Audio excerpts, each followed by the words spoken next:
welcome back to The Average Kitchen. Who likes garlic? I do. I'm going to show you how to roast whole garlic bulbs, and I'm going to talk about how versatile they are. Welcome back to The Average Kitchen. Thanks for checking out our video. Don't forget to subscribe and hit that notification bell if you haven't. Today I've got an awesome episode that's going to be quick, easy way to show you how to make an appetizer or an amazing spread by roasting some garlic. So you can see here I've got some whole garlic bulbs. So I'm just going to open that up. And today I think I'm going to do 3. Well, they're all woven in there. So we'll pick 3 garlic bulbs. I'll put that aside. We'll give our knife a quick sharpen here. I've got my oven preheating right now at 400 degrees Fahrenheit. And what we're going to do is, you can see this is obviously a whole garlic bulb. And we want to just slice off the top here to expose those bulbs. But we want to keep the integrity of the garlic so it doesn't fall apart. So we'll see how we do here. So that worked well. So you can see here how you have all these small bulbs of garlic exposed. So that's perfect. So we got 3 pieces of aluminum foil here, 1 for each bulb. So we're going to set that like that. And now we'll lop off the tops of our other bulbs. All right, there's number 2. Some of that paper can come off, but you want to, again, try to keep it all together.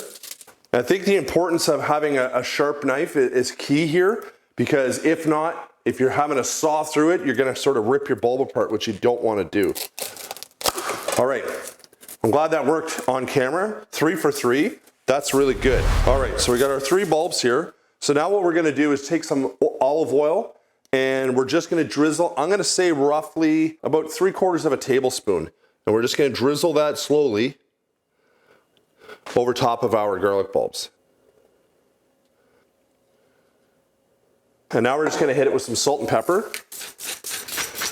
And I'll say add the salt and pepper to your desired normal taste of what you like. And now what we're going to do is we're going to carefully wrap these bulbs like so. And then I've got a little tiny mini baking sheet there that I also put some foil on.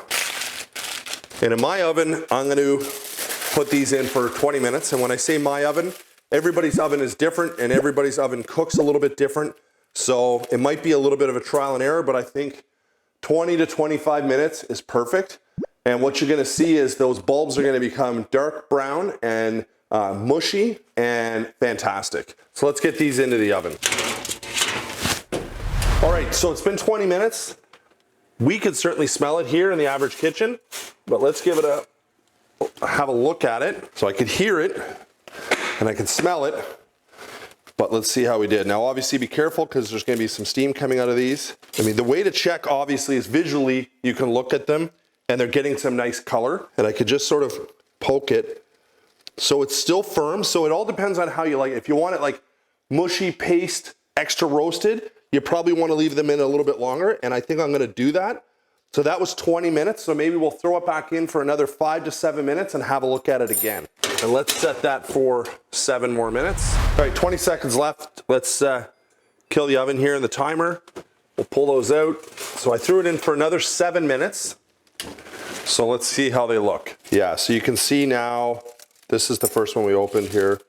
A little bit darker, a little bit more caramelized. Again, depending on how deep of a richness of the roasting of the bulb will determine how long you want to go with it. But I think for me, these are pretty much perfect. So we'll open up the 3rd one here. So it's quite beautiful, actually. They're fantastic looking.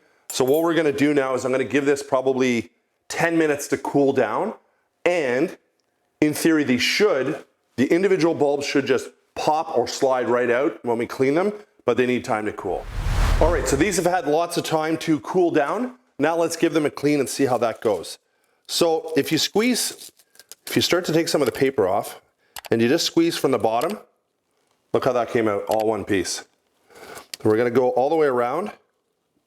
See how those are coming out, Jamie? And that is one of the other reasons why we pop the lid off we cut the top off the garlic so that it makes it a lot easier to clean when we're ready to do so. So this is a bit of a messy process.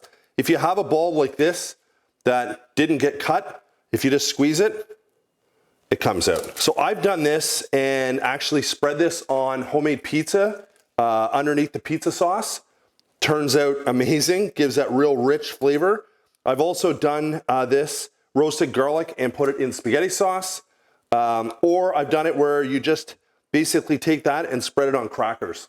So it's a beautiful, quick and easy, inexpensive appetizer really if you have friends coming over, or to add a big depth of flavor to a dip or pizza sauce.